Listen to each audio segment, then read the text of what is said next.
Students, आज हमारी class है बीकॉम पार्ट 2 और इसमें हम जो सब्जेक्ट देख रहे हैं वो है बिजनेस टैक्सेशन। इससे पिछले लेक्चर्स में हमने बिजनेस टैक्सेशन की डेफिनेशंस और एग्जेम्पशंस जो है उनको देखा था, उनको डिस्कस किया था।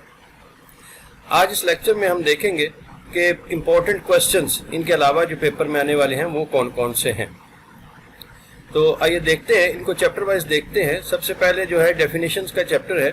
इसकी मुख्तलिफ डेफिनेशंस जो हैं वो एक अलहदा लेक्चर में मैंने आपको बताई थी, एक अलहदा वीडियो में मौजूद हैं, आप उसको देख सकते हैं और इंशाल्लाह उसका जो लिंक है वो मैं डिस्क्रिप्शन में दे दूंगा, आप वहाँ से उसको नोट कर सकते हैं। और लेकिन इसमें एक क्वेश्चन जो है वो आप अगर देखेंगे, what is meant bye agricultural income, is it taxable in Pakistan, give at least 6 examples of agriculture income and non agriculture income. ये उन डेफिनेशंस के अलावा भी इस तरह क्वेश्चन जो है वो बन के आ सकता है, आपने इसको भी तैयार करना है। नेक्स्ट जो हमारे पास चैप्टर है वो है सैलरी का। सैलरी में कौन कौन से इंपॉर्टेंट क्वेश्चंस हैं। क्वेश्चन नंबर 1 है, discuss in detail the tax treatment under the income tax ordinance 2001 for the following facilities provided by employer to the employees.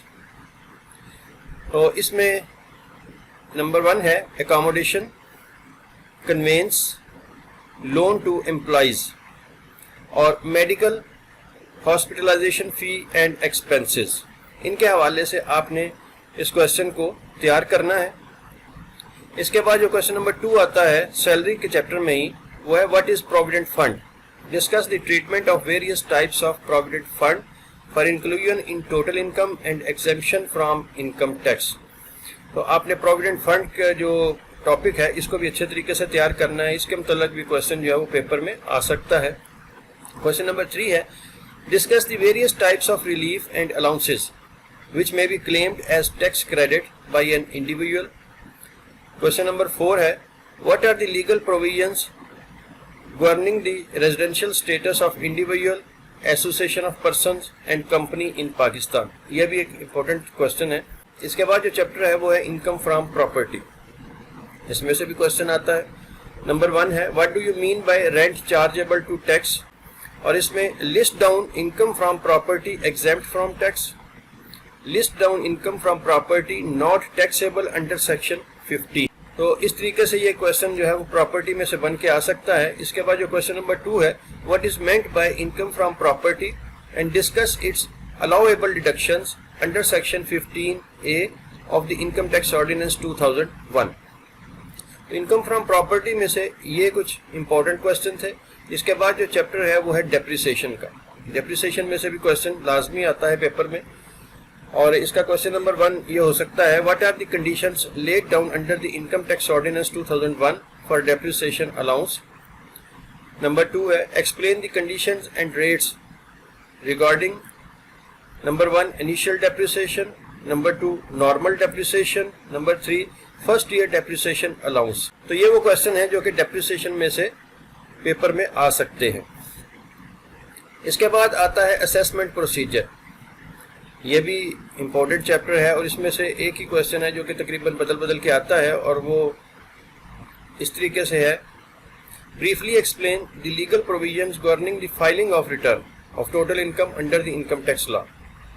इस चैप्टर में से यही एक क्वेश्चन जो है वो इम्पोर्टेंट है। इसके बाद हमारे पास दूसरा चैप्टर जो आता है वो set off and carry forward of losses. इसमें भी क्वेश्चन नंबर 1 है, what are the various types of losses, how can these losses be set off and carry forward. तो इसके बाद चैप्टर है income tax authorities, most important. इसमें से हर साल और हर पेपर में यकीनन क्वेश्चन आता है, आपने इसको अच्छे तरीके से तैयार करना है। इसमें क्वेश्चन नंबर 1 बन सकता है, explain in detail the provisions of income tax ordinance 2001 in respect of appeal to appellate tribunal and the composition of the appellate tribunal. Number 2, discuss the powers and functions of federal board of revenue FBR, इसके मतलब भी question आ सकता है। और question number 3, discuss in detail the power and function of commissioner inland revenue. तो authorities के मतलब आपने जो भी क्वेश्चन हो वो आप अच्छे तरीके से तैयार कर लेना है, क्योंकि इनमें से एक क्वेश्चन लाजमी पेपर में आता है। इसके बाद फिर जो चीज़ बाकी बचती है वो प्रैक्टिकल प्रॉब्लम है, जिसमें से پیپر میں آپ کو نومیریکل ملے گا انکم ٹیکس میں سے اور سیلز ٹیکس میں سے. تو ان کے جو نومیریکلز ہیں ان کو بھی آپ نے اچھے طریقے سے تیار کرنا ہے.